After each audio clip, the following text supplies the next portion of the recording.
Agora começou. Vamos testar o som.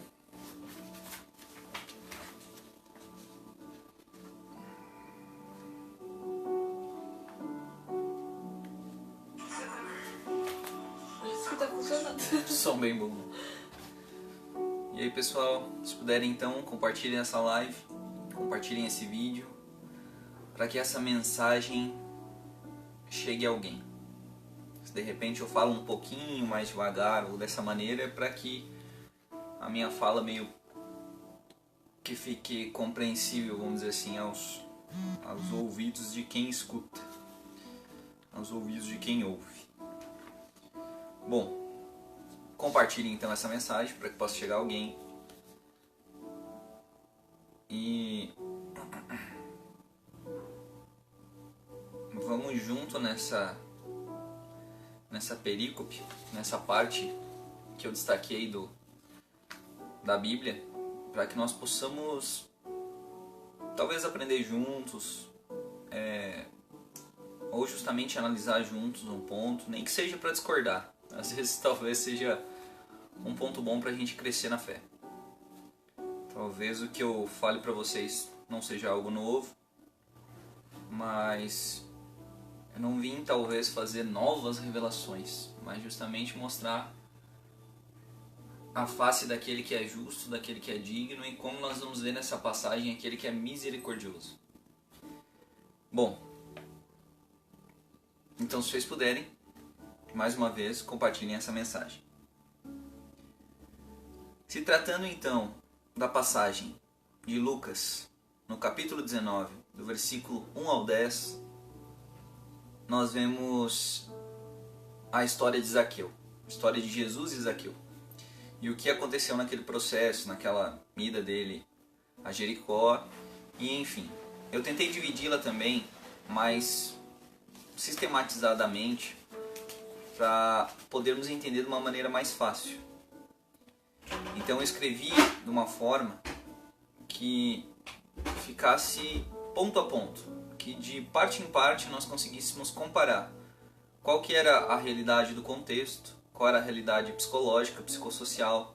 Então, lembrando uma outra pregação que nós fizemos, eu fiz justamente isso, um modelo, vamos dizer assim, que nós pudéssemos usar para prestar atenção na palavra, para prestar atenção no que estava sendo dito, para quem estava sendo dito, como que estava sendo dito, por quem estava sendo dito, enfim.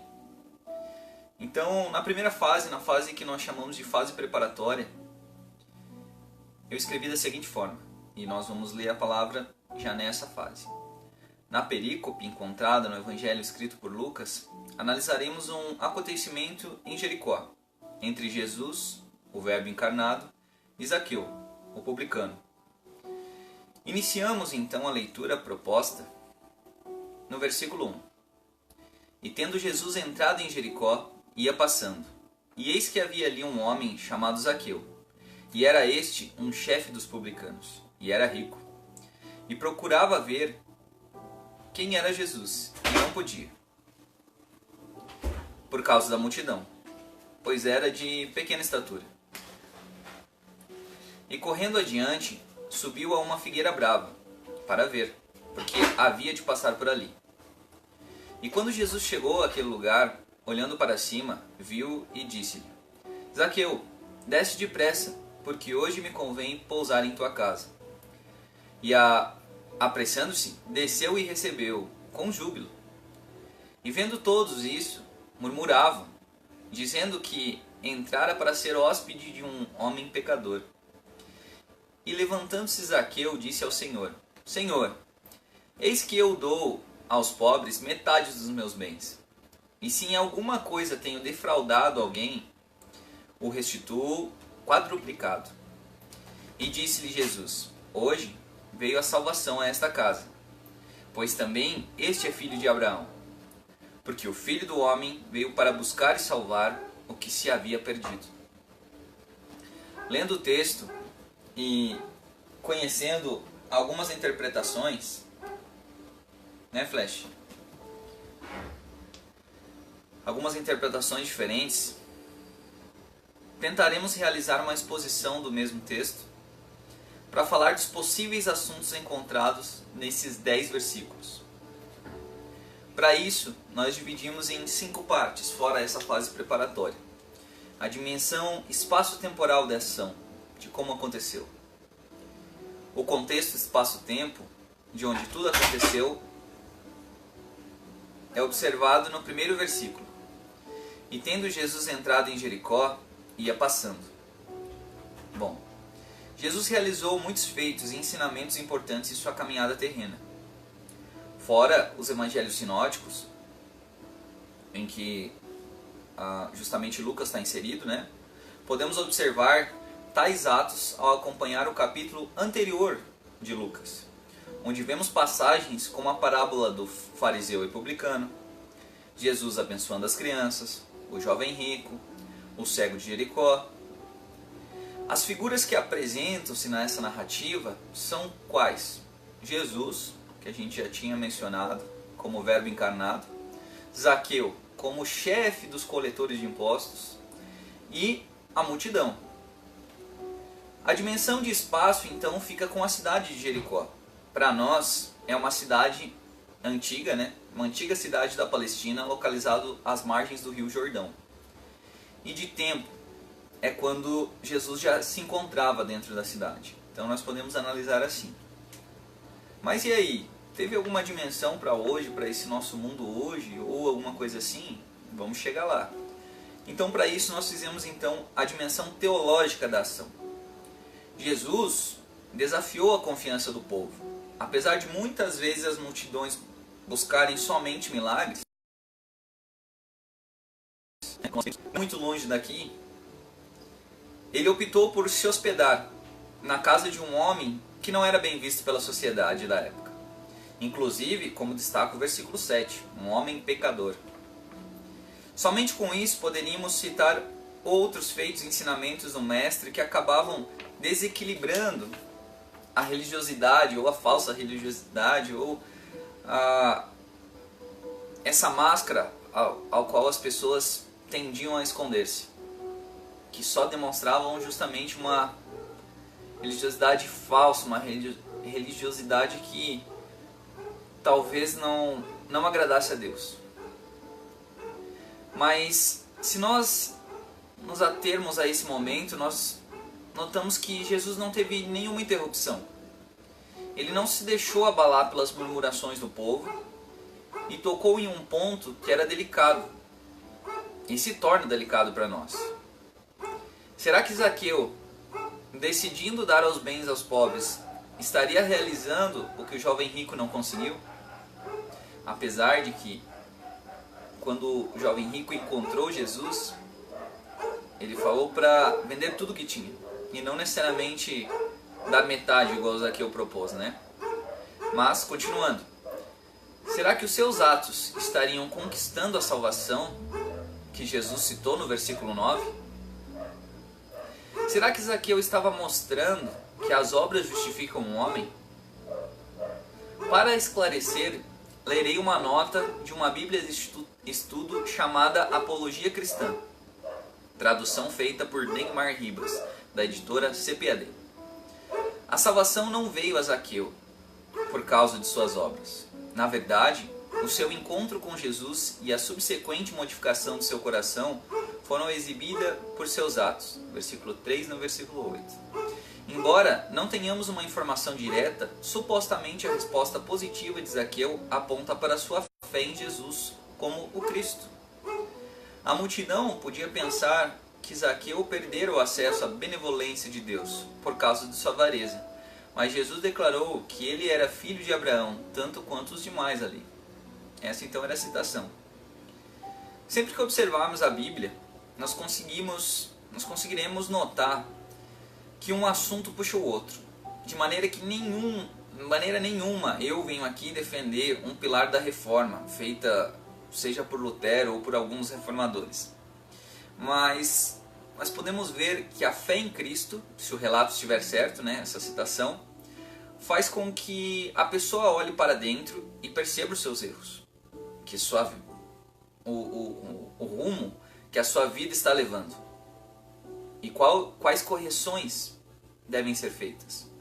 Obviamente, talvez isso não venha de uma maneira total, muito rápida, ou de tudo ao mesmo tempo. Mas, então a fé leva a pessoa a praticar as boas obras. Mas nunca poderemos chegar diante de Deus e dizer, fizemos isso e aquilo, esperando receber a salvação em troca. Aliás, nossos atos não devem ser barganha, e sim atos de amor e agradecimento. Aqui nós já entramos numa questão teológica da ação que incomoda muitos dos estudiosos. E não por necessariamente defender essa visão que seja um pouquinho mais arminiana ou nesse sentido, mas justamente eu creio nesse Deus que dá a escolha, onde até mesmo olhou para aqueles homens, aos quais a gente chama de mortos, e disse, vocês até sabem fazer boas coisas, boas obras, vocês dão boas coisas aos seus filhos, quanto mais a Deus Pai, quanto mais Deus Pai, né? Enfim, continuando, é só para fazer umas pequenas pinceladas, para que nós comecemos a refletir sobre a palavra. Então, na dimensão sociocultural da ação, o que nós tínhamos naquela época? Nós notamos a multidão, tinha uma multidão, aparentemente religiosa. Por que religiosa? Por que a gente já usa essa palavra? Não por eles necessariamente terem crucifixos, terem tatuagens, terem isso, terem aquilo, não. Nesse aspecto foi porque eles se incomodaram com o fato de Jesus estar se hospedando na casa de um pecador, né?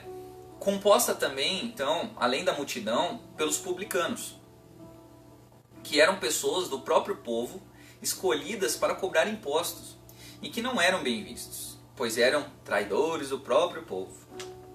Zaqueu, no caso, era considerado o chefe dos publicanos, o que, por sinal, piorava as coisas. E nós só vamos conseguir entender olhando realmente para esse aspecto cultural, vendo a dimensão psicossocial dessa ação. Então, no próximo passo, nós vemos que as pessoas elas já estavam desclassificando, né? Julgando, mas não é aquele julgamento de a gente analisar alguma coisa, por mais que a gente seja muitas vezes nisso também seja falho, mas naquele julgamento de pá, já bateu o martelo. Então eles estavam desclassificando Zaqueu como filho de Abraão. E vocês já vão entender essa frase como sendo, pegando o aspecto de Abraão assim nesse sentido. Sendo colocado inclusive como um pecador. O triste é que isso se aproxima cada vez mais do que nós vivemos hoje. E vocês já vão saber e já vão notar por quê, se é que já não notaram. O povo eles acreditavam que pelos seus atos de sacrificar, de orar de tal forma, de circuncidar, de fazer isso, fazer aquilo, não tocar nisso, não tocar naquilo, e vários outros exemplos, eles poderiam alcançar a salvação. E Jesus mostra que Zaqueu era filho de Abraão, pelos atos que foram demonstrados aqui. Mas como assim? Vocês lembram de Abraão? Que pela fé foi justificado? Abraão creu e isso foi-lhe imputado como justiça. Zaqueu creu em Jesus como o Cristo. E através dessa fé disse que daria metade do que tinha aos pobres e devolveria 4 vezes o valor se tivesse defraudado alguém. Finalmente, nós podemos concluir que todos os atos de Jesus demonstraram compaixão com o homem que havia se perdido. Como assim, Dudu? No caso de Zaqueu, ele ensinou algo para ele e também para a multidão que observava. O texto torna isso claro quando vemos a fala de Jesus, versículo 10. Porque o Filho do Homem veio para buscar e salvar o que se havia perdido. E também nós encontramos essa mesma fala em outras partes da Escritura, mas eu vou citar uma delas aqui, como Mateus, capítulo 18, versículo 11, onde fala ao povo sobre o homem que perdeu uma de suas 100 ovelhas e foi atrás e ficou feliz porque a encontrou. Eu oro a Deus para que possamos servi-lo verdadeiramente. E embora a multidão murmure dizendo: você se assenta com os pecadores, não lavam as mãos, trabalham no sábado, enfim, consigamos fazer a vontade de Deus e que a fé em Jesus Cristo sustente nossas vidas. Não com ostentação de bens ou algo do tipo, mas com a prática dessa fé, em caridade, bondade e amor. Eu sei que muitas vezes nós, quando pegamos uma dessas partes bíblicas, nós temos muitas informações, nós podemos dizer, olha só, nós temos que fazer como Zaqueu, subir numa árvore, nós temos que olhar lá de cima, nós temos que fazer isso, fazer aquilo e tal. Mas que se formos realizar algumas obras, e que espero que nós falemos antes, se Deus quiser faremos isso, e não cheguemos diante dele dizendo, fizemos isso, fizemos aquilo, agora queremos a recompensa. Que essas nossas ações sejam motivadas por essa nossa fé, pela nossa fé, pela fé em Deus, pela fé em Jesus sendo Cristo, pela fé no Filho do Homem, pela fé que um dia ressuscitaremos, pela fé que um dia viveremos em novos céus e nova terra, pela fé de hoje, que possa transformar esse pecador a cada dia e todos os seus atos, e por mais que nós venhamos a errar, que cada dia a gente possa passar por essa transformação, abandonar de fato muitos pecados aos quais nós sabemos que é pecado, e não viemos aqui dizer o significado do que é a palavra pecado ou do que nós achamos que é pecado, porque aqui nós classificamos alguém como pecador. Hoje eu estou dizendo que eu sou parte da multidão, a multidão que aponta para o outro e diz que ele é pecador, a multidão que não julga mais segundo as Escrituras, mas justamente julga segundo o seu próprio juízo e já bate o martelo e o entrega para isso, para aquilo.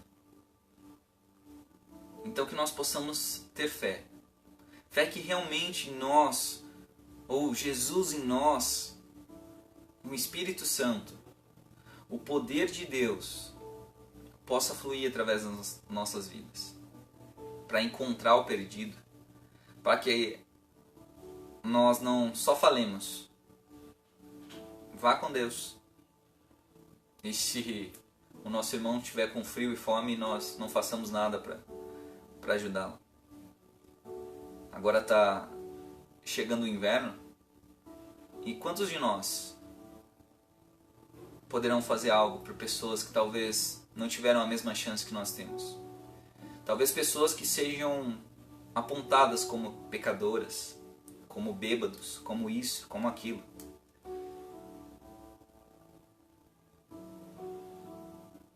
E nós, parte do sacerdócio,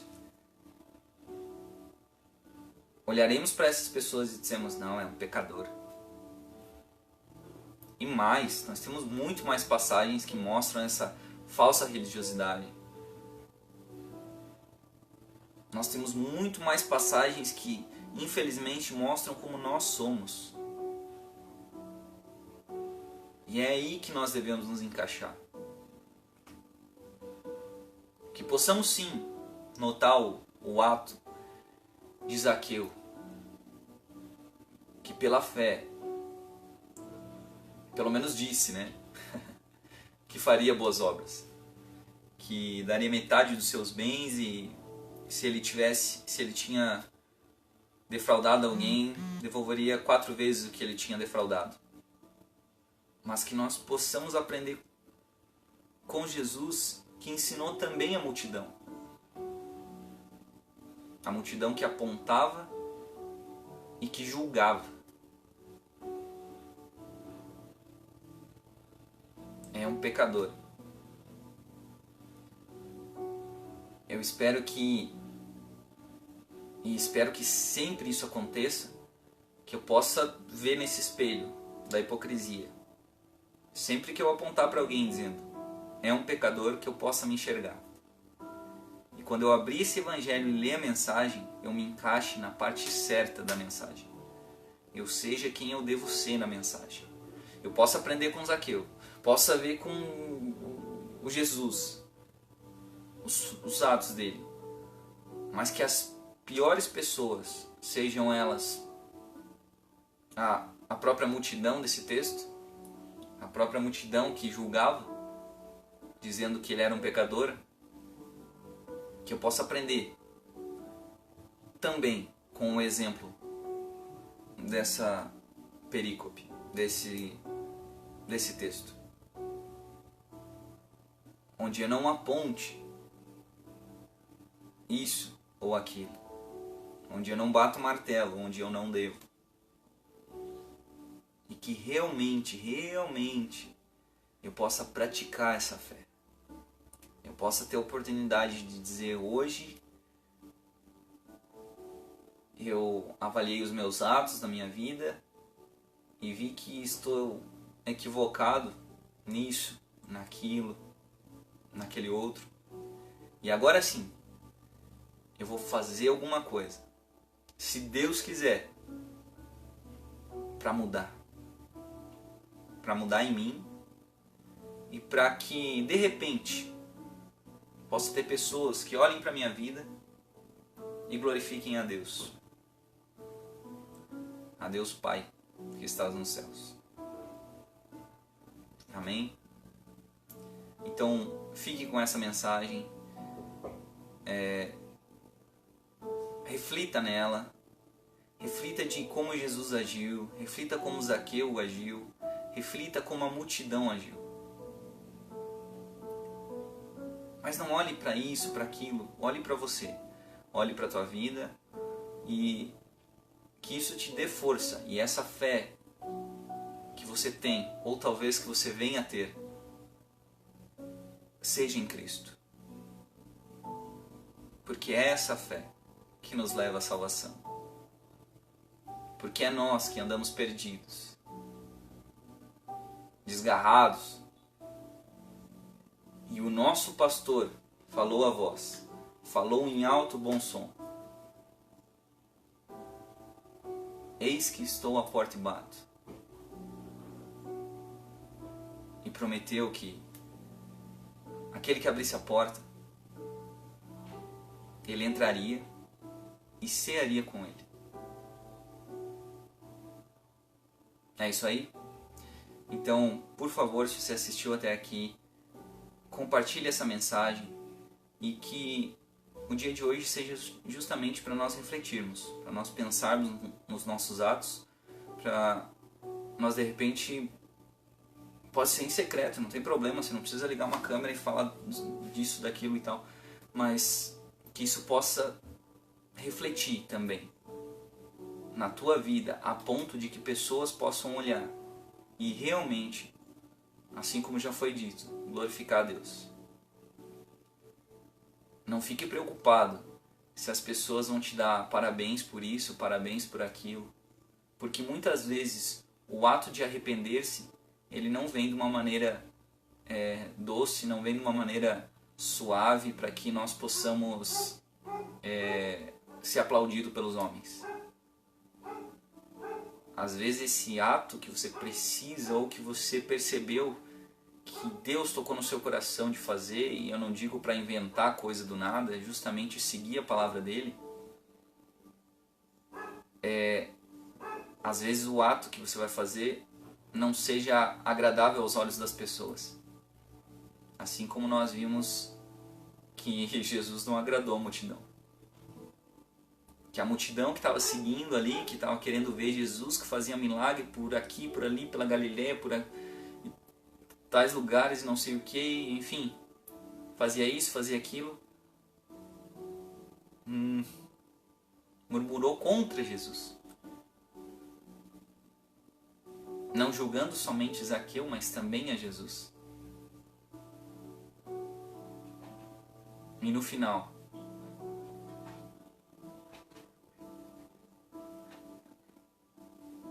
o que no final nós temos para dizer dessa história? Por mais analogias que eu faça, comparações que eu possa tentar falar para você entender essa parte do texto de Lucas, eu tento deixar justamente as palavras de Jesus. Porque o Filho do Homem veio para buscar e salvar o que se havia perdido. Esse texto é muito mais profundo e eu não vou entrar nessa parte, mas nós sabemos de contextos históricos, de pessoas que criam ou que não criam em Deus, que se afastaram de tribos, de tribos que eram consideradas aquelas que eram dadas à palavra de Deus, e enfim, tem várias coisas para nós pensarmos futuramente. Mas para o dia de hoje, que nós possamos realmente, já falei isso umas 3 vezes, refletir sobre o que Deus quer falar conosco. Sobre eu desligar essa câmera de repente, ler esse texto novamente, pedir para Deus sabedoria para interpretá-lo. Talvez não dar tanta bola para o que o A, o B, o C ou o Dudu está falando.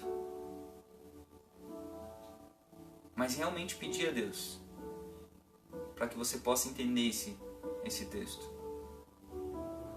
Apesar de nós termos interpretações diferentes sobre muitas coisas, e o Bíblia Live tem demonstrado isso, não digo infelizmente, mas felizmente talvez para nós vermos o quanto nós estamos errados, o quanto nós estamos equivocados em muitas coisas, mas que nós possamos realmente destinar a nossa fé a Deus.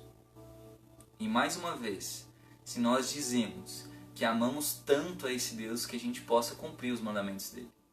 Se nós consideramos o Filho do Homem, se nós consideramos Jesus sendo Deus ou não, ou seguindo os mandamentos dele, a princípios 2, que ele resumiu toda a lei, por exemplo, que nós possamos seguir o segundo mandamento, que é semelhante àquele amar a Deus, que é amar ao próximo como a si mesmo.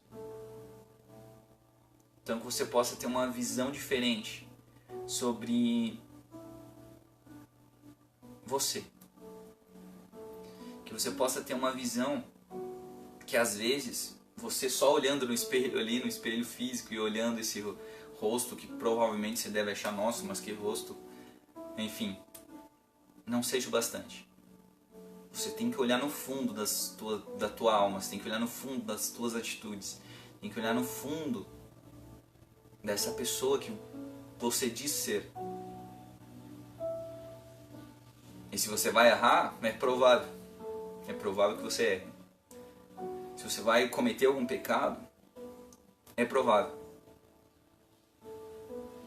Mas que nós possamos ter fé nesse Deus que nos dá o escape para fugir das tentações. Que nós possamos ter mais fé que as nossas atitudes, as nossas obras, que agora serão feitas, ou têm sido feitas, possam glorificar a Deus.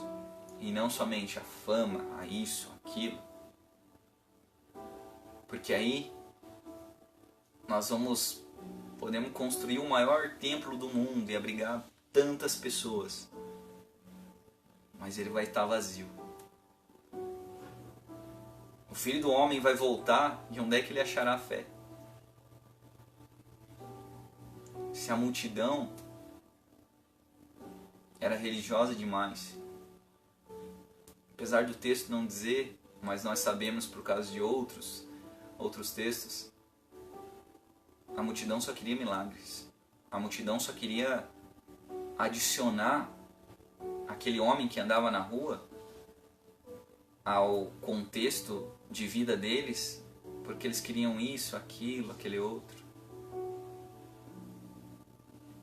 Mas e aí? Se a gente tivesse a oportunidade de agora sim dizer, olha, Jesus entrou na minha casa e veio pousar na minha casa, e nós encontrarmos com ele, será que nós teríamos coragem de falar para ele, e sabendo que ele já sabe de todas as coisas, dizer para ele, Senhor, E aí? Você falaria? Essa parte eu deixo pra você. Eu sei que eu tenho muito a falar com Deus ainda. Eu sei que eu tenho muito a melhorar. A mudar. A transformar. E é engraçado que Jesus não pediu nada para Zaqueu. Aparentemente, pelo texto, Zaqueu já foi falando. Só pediu pouso, né? Só entrou na casa dele. E Zaqueu já foi falando. E você? Que hoje tem o acesso à internet, hoje tem bíblias com estudos muito bons, com artigos já inseridos nela, pessoas que vão te ajudar na tua fé daqui pra frente. E eu? Bom, se você tiver dúvida, se você precisar de alguma coisa, é só comentar, é só mandar mensagem e nós vamos tentar te ajudar. E esse tentar te ajudar é um tentar muito grande, tá? Nós vamos realmente proporcionar com que a tua fé ou a nossa fé esteja justamente em Jesus Cristo. Certo? Então que você compartilhe essa mensagem, volte essa mensagem, preste atenção de novo nessa mensagem, mas não porque é uma mensagem de Dudu, mas porque é uma mensagem através do Evangelho de Lucas, uma mensagem de Jesus, uma mensagem que hoje nós temos acesso, hoje nós podemos abrir e ler, nós podemos refletir, nós estamos aqui alguns minutos já, falando sobre a mesma passagem, falando sobre como a gente aprendeu com Jesus, com Zaqueu, com a multidão, falando de uma maneira teológica até que a gente pode, de repente, dividir a nossa pregação, mas nunca, nunca, nunca esquecer que a nossa fé tem que estar em Jesus Cristo, aquele que olhou para o povo e disse: vocês querem me seguir? Peguem a sua cruz e venham, siga. Tem muita coisa a ser dita, mas eu espero que através da tua vida o Evangelho seja pregado. Através da minha vida eu espero que ele seja pregado, não seja só através dessa câmera. E que nós possamos realmente, por mais que a multidão não aprove, ser discípulos, ser crentes, ter a fé em Jesus, o Cristo vivo. Certo? Valeu, galera. Desculpa me estender, mas é justamente o que eu falo. Às vezes nós falamos uma parte da Bíblia e ela acaba puxando para outra, para aquilo, para isso, mas justamente apontando só uma direção. Só uma direção. Cristo Jesus. Valeu.